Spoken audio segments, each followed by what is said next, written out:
안녕하십니까. 매일 아침 조간신문의 주요 기사를 딱딱풀어서 해석해드리는 조간딱풀 8월 2일 화요일에 인사드립니다. 오늘은 먼저 아침에 발표된 여론조사 하나 소개해드리겠습니다. 이 차기 정치 지도자 적합도 조사인데, 자, 윤석열 정부가 출범한 지 이제 4개월인데 이런 조사를 그러니까 차기 대권 주자 선호도 조사죠. 이런 조사를 계속하는 것이 맞는지는 저는 의문이지만 일단 조사 결과가 나왔으니 소개는 드리겠습니다. 여론조사 업체 리서치 뷰가 조사한 건데, 이 차기 정치 지도자 적합도 1위는 한동훈 법무부 장관이 또 차지했습니다. 1위. 범보수 차기 대권 주자 적합도 조사입니다. 범보수. 여기서 13% 1위에 올랐고, 그 뒤를 홍준표 대구시장 12%, 오세훈 서울시장 11%, 유승민 전 의원 10%, 이준석 9%가 나왔네요. 그 다음에 안철수 6%, 원희룡 국토부 장관 4%. 이준석 같은 경우는 요즘 언론에서 하도 많이 다루고 있기 때문에 그런 효과로 봐야 되겠죠.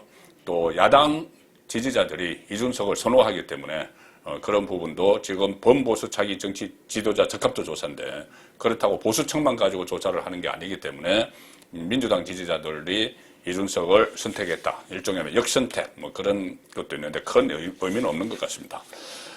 범진보 차기 주자는 이재명이 41%로 압도적 1위, 이낙연 15%, 김동연 10%, 그 다음에 박용진 민주당 의원이 6%. 자, 이런 순으로 나왔습니다. 윤석열 대통령 직무평가 잘한다 30, 잘못한다 68. 최근 추세와 비슷하죠. 자, 윤석열 대통령은 어제부터 휴가로 들어갔는데 일정상 휴가지 사실상 휴가 취소한 겁니다. 제가 어제도 말씀드렸지만 지방에서 휴가를 취소했다는 것은 곧 휴가 계획을 접고 국정운영 전국 구상에 들어갔다, 이렇게 볼 수가 있는 것이죠. 대통령실에 만약에 출근을 하게 되면은 참모들이나 장관들이나 전부 휴가를 못 가기 때문에 일단 집에서 머물면서 전국 구상을 한다. 이것은 사실상 휴가를 취소한 겁니다. 지방으로 안 가기 때문에 저도에 간다, 또 춘천에 강원도로 간다, 이런 이야기들이 있었는데, 자, 또 한 사람 어제 휴가를 간 사람이 있죠. 지방으로 간 사람, 문재인 전 대통령입니다. 어제 제주도 공항에 선글라스를 끼고 나타났죠. 제주도에서 휴가를 보내러 갔는데, 지금 이재명 또 문재인 전 대통령은 제주도 휴가를 보내러 갔고, 이재명 의원이죠. 이재명 민주당 당대표 후보는 지금 경선이 한창입니다. 당권 경선이 한창이죠. 정권을 놓치고 당권을 노리면서 이재명이 뛰고 있는데, 자, 그런데 이 두 사람은 지금 사법 리스크가 지금 당장 발등에 떨어진 불입니다. 한 사람은 제주도 휴가를 가고, 또 한 사람은 당대표가 되겠다고, 당대표 되려고 하는 것도 사법 리스크를 피하기 위한 그런 차원이죠.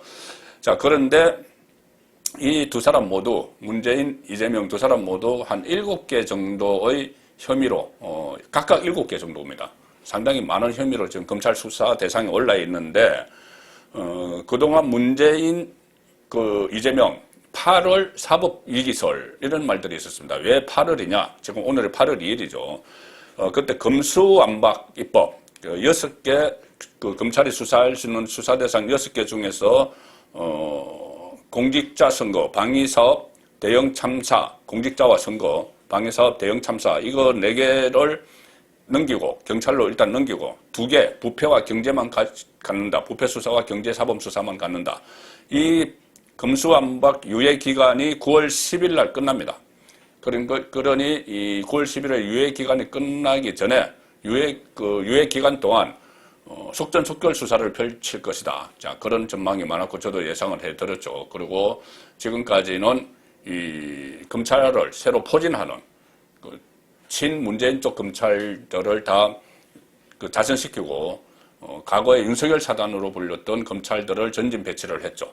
자, 그래서 수사 준비를 지금 서로도 다시 뒤지고 다 했는데, 자, 검찰의 8월 대공세가 시작이 됐습니다. 검수완박 유예기간 종료를 앞두고, 자, 8월 들어서 검찰이 문재인 그리고 이재명 주변을 겨냥한 수사를 지금 본격적으로 하는 그런 상황들이 보이고 있습니다. 동아일보면 보시면은 검찰이 강제 북송, 북한 어민 그 강제 북송 윗선 수사에 가속도를 붙였다. 가속도를 붙였고 미국에 가 있던 서훈 전 국정원장은 지금 국정원에서 전 국정원장 서훈을 고발을 했죠. 그때 북한 어민 두 사람에 대한 수사를 서둘러 종료시켜서 북송을 시켰다. 그래서 서훈은 이 변호사를 선임을 하면서 수사에 대비하고 있다. 도피성 출국 의혹이 있었던 서훈 그리고 김현철 전 통일부 장관도 귀국을 했습니다. 뭔가 이 검찰 쪽과 이야기가 됐을 겁니다. 그리고 서훈은 탈북 어민 조사 강제 종료 이런 혐의를 받고 있습니다. 국정원에서 고발을 했죠. 그런데 검찰은 이 강제 북송 행위가 법적 근거가 없다. 그래서 수사를 하고 있고 특히 국정원에서 자료를 확보를 했고 참고인 조사도 이미 했다고 합니다. 검찰이. 그리고 여기에 정의용 전 국가안보실장 문재인 정부 시절에 또 김현철 통일부 장관 개입 여부를 같이 수사를 한다. 병행 수사를 한다. 그리고 또 서해 공무원 피살 사건도 있었죠. 그 사건 수사는 월북 이 프레임을 걸었는데 월북 발표에 청와대 지시 가능성에 촉각을 곤두세우고 있다. 검찰이 청와대 지시 가능성을 겨냥을 하고 있다는 겁니다. 청와대 지시면은 저 뒤에 보는 청와대 지시면 그때 청와대에 있던 사람은 문재인 전 대통령이죠.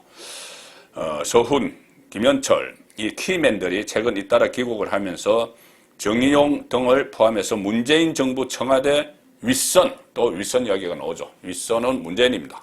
문재인을 향한 수사에 조금씩 속도가 붙을 것이라는 관측이 나온다. 이 문재인 전 대통령에 대한 수사 이야기죠. 여러 가지 있습니다. 이거 외에도 산업부 블랙리스트 사건, 이 산업부에서 박근혜 대통령 시절에 임명했던 이 한전 자회사 사장들 다 일제히 몰아내고 원전을 폐기하려고 탈원전 정책을 하려고 했죠. 그래서 월성 원전 경제성 조작까지 일으킨 그 사건들로 지금 수사가 한참 되고 있습니다. 이 외에도 많죠. 그 딸 문다혜 씨 요즘 SNS 활동을 막 하는데 딸 문다혜 씨 부부의 갑작스런 태국 이주 그것과 관련된 사위의 이 이스타항공 타이스타젯 채용 의혹 여러 가지 의혹들이 있습니다. 그리고 수사의 건물차를 이런 의혹들을 수사의 건물차를 타고 있는데 이재명 쪽도 이 혐의점이 만만찮죠. 또 하나의 검찰의 타깃인 이재명에 대해서는 수사 속도가 더 빨라지고 있습니다. 이재명은 지금 8월 28일 당대표 경선에 나가 있죠. 그런데 이재명 하면 가장 첫 번째 떠오르는 사법을 위해서 그는 대장동 특혜 이야기죠. 대장동. 민간업자에게 수천억 원을 몰아주는 사업 설계를 했고, 그리고 그 과정에서, 어떤 이 수많은 자금 의혹도 불거진, 그 과정에서 또 두 사람이 극단적 선택을 하는 이런 상황까지 있었습니다. 오늘 조선일보에서 단독 보도를 한 내용인데, 유동규 기억나시죠? 유동규 대장동 사건의 핵심 인물입니다. 유동규가 전 성남도시개발공사 기획본부장이죠. 유동규가 대장동 원주민들을 만나서 원주민들이 비켜줘야지 사업을 할 수 있죠. 했던 이야기들이 동아일보가 단독으로 보도를 조선일보가 단독으로 보도를 했습니다. 대장동 원주민 만난 유동규가 시장님이 여러 번 도와주라고 했다. 우리 도시공사가 짊어지고 갑니다. 시장님은 당시 성남시장은 이재명이죠. 이재명이 직접 지시를 했다는 이야기입니다. 여러분 도와주라고 했다고 하지만은 말은 그렇게 하지만은 이 개발하는 것 대장동 개발에 이재명 시장이 깊숙이 관여해 있다. 이 이야기를 지금 녹취록에 통해서 녹음 파일을 통해서 나온 겁니다. 이것을 검찰이 확보를 한 거죠. 검찰이 원주민을 설득하는 유동규의 녹음 파일을 확보를 했다. 그래서 서울중앙지검이 전면 재수사에 착수를 했습니다. 민간 개발에서 민관 개발, 민간과 관이 공동 개발하는 걸로 변경한 그 과정, 특히 이재명 시장이 당선 때부터 어떤 역할을 했는지 성남시장 당선 때부터 들여다보고 있다. 검찰이. 그리고 원주민들은 이재명을 배임 혐의로 고발을 했기 때문에 수사가 더 확대될 수가 있습니다.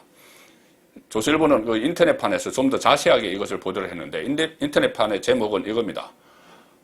검찰 대장동 사업 전면 재수사에 나섰다. 장 8을 들어서 검찰의 대대적인 공세가 지금 이루어지고 있는 거죠. 유동규의 원주민 설득 녹음 파일 확보. 자, 사업 방식 변경으로 김만배를 비롯한 민간업자들이 대장동 사업에 참여할 수 있게 됐다. 사업 방식을 변경하는 것을 민관이 같이 하는 것을 이 원주민들에게 막 설득하는 그 과정을 거쳐서 김만배 일당에게 수천억을 몰아주는 그 사업의 설계가 된 거죠. 그리고 특히 이 상당히 수사가 처음부터 시작을 다시 하지만은 속전속결 정강석화 수사가 이루어지고 있는 것이 어제 오전에 서울중앙지검 반부패 수사 3부가 어떤 종중 사무실에 수사관을 보내서 그 사무실 컴퓨터에 있던 녹음 파일 13개 내지 14개를 포함해서 대장동 사업 관련 파일 290개를 임의 제출 방식으로 확보를 했다는 겁니다. 이 파일 안에 엄청난 내용들이 들어있을 수가 있죠. 막 설득을 하고 이재명 이름이 막 나오는 그런 파일이 들어있을 수가 있습니다.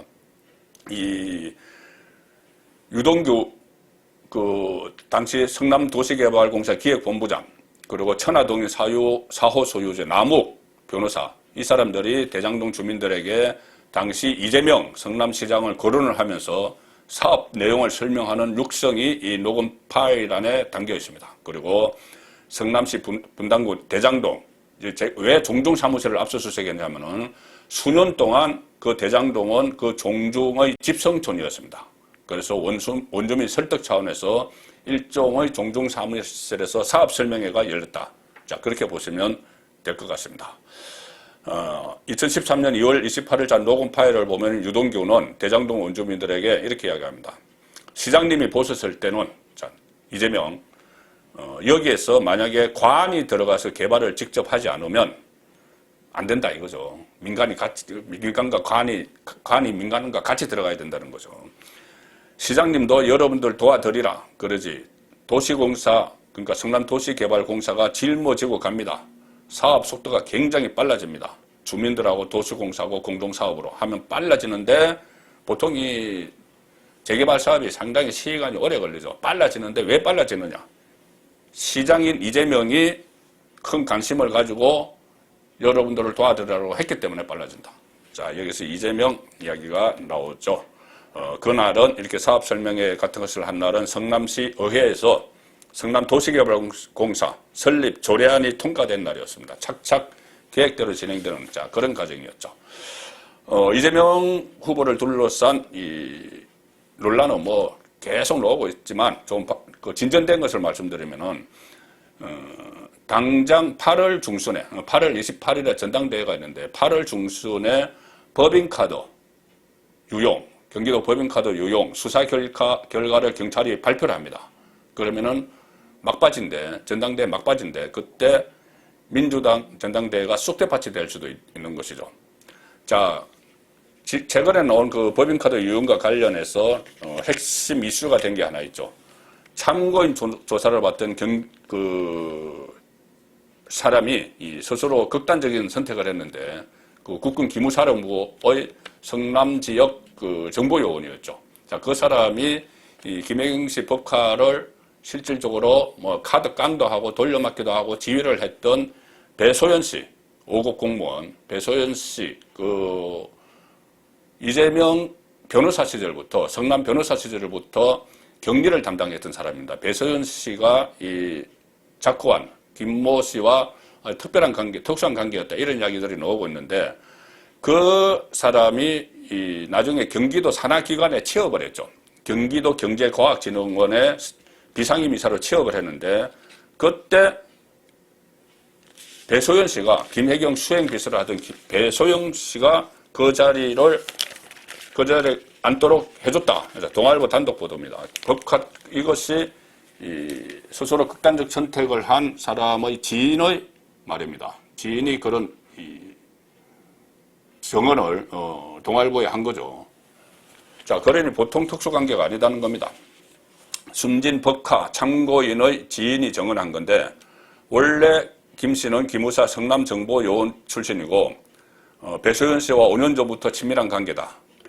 그리고 경기도 경제과학진흥원에 비상임이사로 앉혔는데 실제로 이 자리는 경기도지사의 추천을 받은 위원 7명으로 구성된 임원 추천위원회에서 심사하기 때문에 이런 배소연 씨와의 개인 친분으로 임명될 수 없다. 자, 그렇다면 뒤에 경기도지사가 있는 거죠. 이재명입니다. 이 김 씨, 작고한 김 씨가 성남 국군수도병원 안에 있는 안보상담소에서 근무를 했습니다. 안보상담소. 그런데 성남 국군수도병원 좀 들어보셨을 겁니다. 대선 국면에서 이재명 의원의 장남이 이 군에 가서 이 수도병원에서 장기간 입원했다. 그래서 특혜 의혹이 있었죠. 바로 그 수도병원에 이 국군기무사령부, 막강한 권력을 가진 국군기무사령부 그 사무실이 있었고, 그 사무실에 배소연 씨와 아주 친한 그 정보요원이 있었다. 자, 그럼 뭔가 딱딱 털이 들어맞는 것이 보이죠. 그래서 어떤 형태로든 연관이 있을 것으로 보인다. 그런데 이재명은 모른다고만 한다. 이 본인과 이렇게 여러 가지로 연결된 사람이 극단적인 선택을 했는데 이재명은 그게 나와 무슨 상관이냐 이런 반응을 보였죠. 자, 그래서 이것뿐이 아니고 지금 이재명을 둘러싼 수사, 변호사비 대납 의혹, 성남FC 후원금 의혹 이런 것도 수사에 속도를 내고 있고 동아일보 사회면 기사는 이겁니다. 쌍방울, 지금 쌍방울 그룹은 변호사비 대납 의혹의 통로로 이렇게 돼 있죠. 쌍방울 수사기밀 유출 직후에 실소유주 전 회장 해외 출국. 이것은 좀 복잡한 상황이지만 어쨌든 쌍방울이 이렇게 수사를 받고 있는 것도 이재명 변호사비 대납 의혹 사건과 연결된 겁니다. 법조계에서는 지금 시일이 촉박하고 증거인멸 우려가 있다. 그래서 이 변호사비 대납 의혹에 대해서는 특별수사팀을 구성하는 것을 고려해 볼 만하다. 지금 수원지검 공공수사부가 이재명 변호사비 대납 의혹을 하고 있고 수원지검의 형사 6부는 쌍방울의 횡령 배임 의혹을 맡아서 두 갈래로 수사를 진행하는데 이거 두 개 같은 겁니다. 맥락이 같은 겁니다. 그리고 변호사비 대납 의혹은 지금 공직선거법 허위사실 공표로 수사를 진행하기 때문에 선거법은 공소시효가 상당히 짧죠. 그래서 본격적인 수사를 착수를 하려면은 특별수사팀, 검찰에서 특별수사팀을 꾸려야 한다. 자, 이런 이야기까지 나오는 상황입니다. 지금 8월에 검찰이 대대적인 공세를 펼치면서 문재인, 이재명 두 사람의 사법 리스크가 점차 현실화되고 있는 상황입니다. 이재명은 지금 민주당 대표 경선에 나서서 여러 가지 또 정치적으로도 논란을 일으키고 있습니다. 국민의힘을 지지하는 사람들은 저항력자다 이런 이야기들. 또 이번에는 본인에 대해서 팬덤 정치에 대해서 비난이 많으니 이런 말을 해서 또 논란을 일으킵니다. 뭐냐면은 그래 국회의원들을 욕을 막 할 수 있는 플랫폼을 만들겠다. 플랫폼 만들어서 그 팬덤 정치를 안 하고 플랫폼 만들어서 마음껏 욕하게 하겠다. 그러니 반명 진영에서는 지금 그러면은 국회의원들 욕하면은 친명 국회의원들이 아니고 반명 국회의원들을 막 욕하는 홍위병을 만들겠다는 거냐. 또 이런 논란까지 벌이면서 티격하고 있는 상황이죠. 자, 국민의힘은 지금 이 지도 체제가 개편되는 과정인데 비대위로 가기로 어제 전격적으로 의견을 모았죠. 국회의원들 의견을 모아서 이제 절차를 쭉 밟아 나갈 텐데 이것을 둘러싼 국민의힘 내분 또 여권의 분열은 요즘 보면 진보 성향 언론 경향신문이나 한겨레신문이 이것을 계속 크게 다루고 있습니다. 데스투피라고 있습니다. 분란을 부추기는 거죠. 한겨레는 오늘도 여전히 이 상황을 일면 톡으로 실었습니다. 이걸 일면 톡으로 실은 신문은 한겨레가 유일합니다. 비대위로 간 여당, 어제 비대위로 갔는데 절차 놓고 또 분란이 일어나고 있다. 자, 이 점을 일면 톡으로 또 부각을 합니다. 계속 분쟁을 부추기는 그런 기사를 쓰는 거죠. 의원총회에서 전환 결의했다. 비대위로 전환 결의했다. 속도전이다.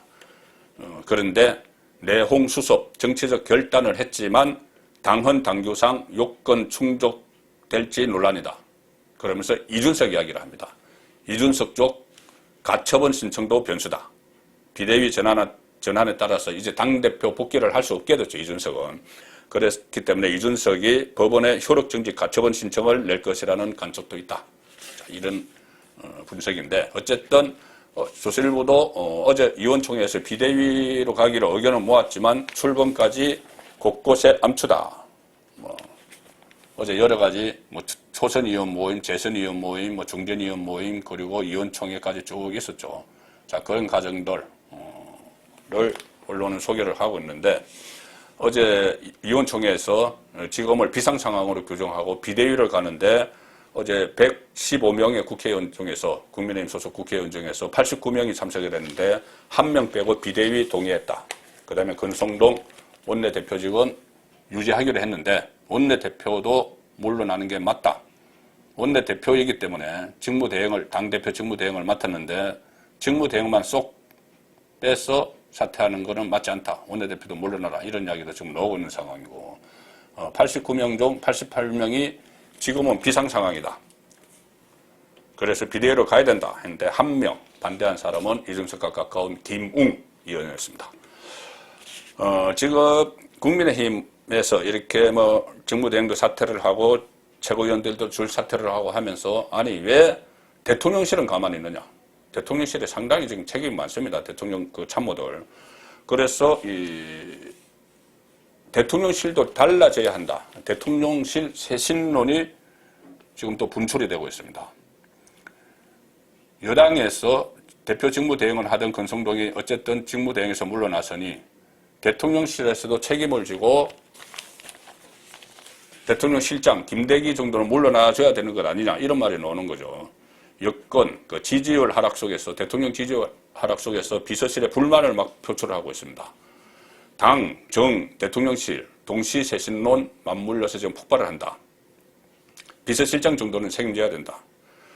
자, 이 상황에서 윤석열 대통령은 지금 제가 처음에 말씀드린 대로 휴가 기간에 쇄신안을 검토를 하고 있을 거다. 그런 말씀을 드렸죠. 휴가 기간 동안 대통령실 인적 구성을 바꾸는 강폭 쇄신안, 인사업무 시스템을 정비하는 중폭 쇄신안, 이런 것을 놓고 여러 사람들의 조언을 듣는 단계다. 이렇게 취재도 되고 그런 말들이 정가에 놔두는데 자, 경향신문 보시면은 윤석열 지지율 어식했나 저도 대신 재택휴가 저도로 가려고 했다가 지금 자택에서 휴가를 하고 있죠. 자, 그래서 제가 사실상 휴가 취소라고 말씀드렸는데 제가 말씀드리려고 하는 것은 이 부분이 아니고 이 부분 어제 제가 충분히 그 말씀을 드렸습니다. 대통령실의 반응입니다. 대통령이 이동할 때는 해당 지역에 폐를 끼치기 때문에 방문을 취소했다. 아주 안일한 지금 인식을 드러내고 있죠. 오랜만에 푹 쉬고 있다. 대통령께서 오랜만에 푹 쉬고 있다. 그리고 이렇게 이야기합니다. 쇄신론에 지금 대통령이 쇄신 구상을 한다. 대통령실 쇄신을 구상한다. 여기에 대통령실이 반박을 합니다. 대통령실 관계자 브리핑에서 굉장히 많은 대통령실 관계자나 여권 관계자를 통해 지금 어떤 일이 마치 대통령실 쪽의 사정인 것처럼 여러 추측이 나오고 있다.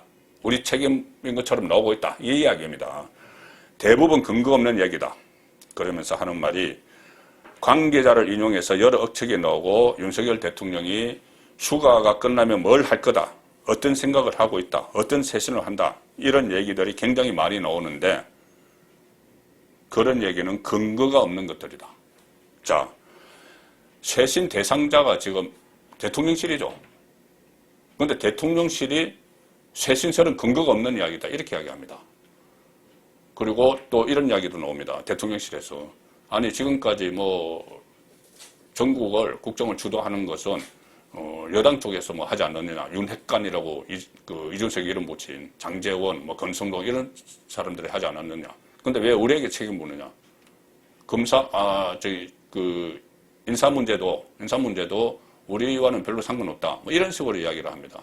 그런데 대통령실은 지금 윤석열 대통령 지지율이 떨어지면서 민주당 원내대표가 국회에서 탄핵 이야기까지 하고 또 대통령실의 사적 채용 프레임을 설치를 했는데 그것에 갇혀서 후적거리는 그런 무능력함을, 무기력함을 보이는 집단이죠. 그래서 쇄신론이 나오는데 쇄신 이야기는 근거가 없는 것, 없다. 이렇게 자기들을 쇄신을 하려고 하는데 자기들이 근거 없다. 이렇게 지금 이야기를 하고 있는 겁니다.